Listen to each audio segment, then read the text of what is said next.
இந்த பாபிலோனுக்கு ஆரம்பம் என்னன்னா அடிமை. So he was a captive in the land ஒரு of யூத Babylon. அடிமை. He was a Jew and a captive. படிப்படியாக கர்த்தர் அவனை மாகாண தலைவனாக மாற்றினார். Step by step he was made the leader. தேசாதிபதியாய் மாற்றினார். He was made the head of the class. தேசாதிபதிகளுக்கு தேசாதிபதியாய் The மாற்றினார். head above all the leaders. Every promotion, ஏகப்பட்ட promotion. He came across a lot of இப்ப promotion. ராஜாவுக்கு அடுத்த சாதல இருக்கிறான். He's next to the king. அப்பமா என்ன இருந்துச்சு அவனுக்கு? What was there in him? சொல்லுங்க. What was இன்னைக்கு நம்ம அடிமையா இருக்கும்போது ஜெபம் பண்ணது வேற, the prayer that ஆசீர்வாதம் வந்த பிறகு பண்ற ஜெபம் வேற.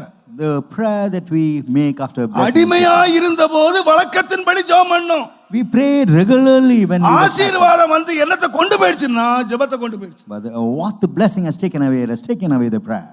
பாருங்க, இவ்வளவு உயர்ந்தாலும், Though they be exalted, இவ்வளவு ஆசீர்வதிக்கப்பட்டாலும்